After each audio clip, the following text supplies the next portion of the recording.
An energy crisis is any significant bottleneck in the supply of energy resources to an economy. In literature, it often refers to one of the energy sources used at a certain time and place. In particular, those that supply national electricity grids or those used as fuel in industrial development and population growth have led to a surge in the global demand for energy in recent years. In the 2000s this new demand, together with Middle East tension, the falling value of the US dollar, dwindling oil reserves, concerns over peak oil, and oil price speculation, triggered the 2000s energy crisis, which saw the price of oil reach an all-time high of $147.30 a barrel in 2008. Most energy crises have been caused by localized shortages, wars and market manipulation.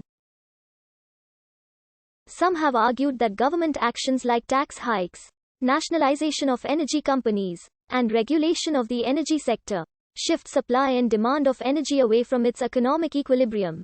However, the recent historical energy crises listed below were not caused by such factors. Market failure is possible when monopoly manipulation of markets occurs. A crisis can develop due to industrial actions like union-organized strikes and government embargoes. The cause may be overconsumption, aging infrastructure, choke point disruption, or bottlenecks at oil refineries and port facilities that restrict fuel supply. An emergency may emerge during very cold winters due to increased consumption of energy. Large fluctuations and manipulations in future derivatives can have a substantial impact on price. Large investment banks control 80% of oil derivatives as of May 2012, compared to 30% only a decade ago.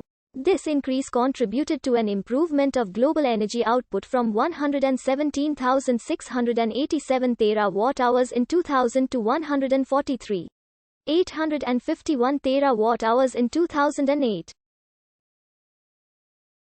Limitations on free trade for derivatives could reverse this trend of growth in energy production. Kuwaiti oil minister Hani Hussein stated that, under the supply and demand theory, oil prices today are not justified. In an interview with Upstream, pipeline failures and other accidents may cause minor interruptions to energy supplies. A crisis could possibly emerge after infrastructure damage from severe weather. Attacks by terrorists or militia on important infrastructure are a possible problem for energy consumers, with a successful strike on a Middle East facility potentially causing global shortages. Political events, for example, when governments change due to regime change, monarchy collapse, military occupation, and coup may disrupt oil and gas production and create shortages. Fuel shortage can also be due to the excess and useless use of the fuels. Peak oil is the period when the maximum rate of global petroleum extraction is reached, after which the rate of production enters terminal decline.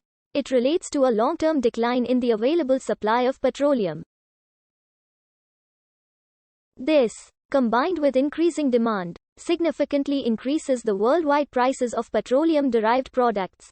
Most significant is the availability and price of liquid fuel for transportation.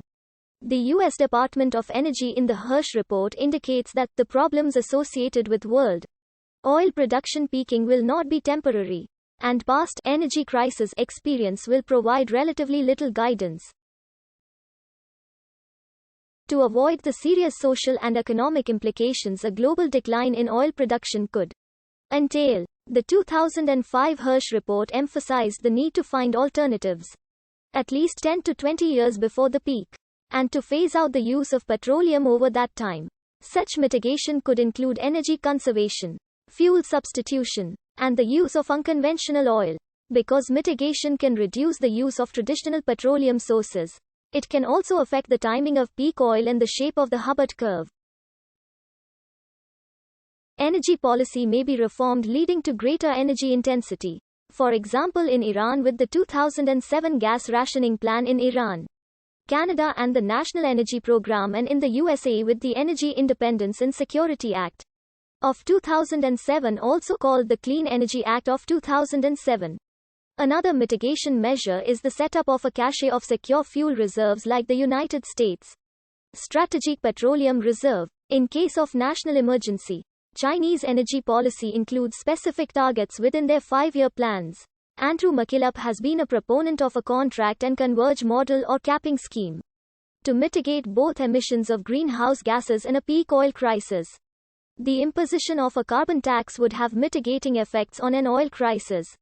The oil depletion protocol has been developed by Richard Heinberg to implement a power down during a peak oil crisis. While many sustainable development and energy policy organizations have advocated reforms to energy development from the 1970s, some cater to a specific crisis in energy supply, including Energy Quest and the International Association for Energy Economics. The Oil Depletion Analysis Center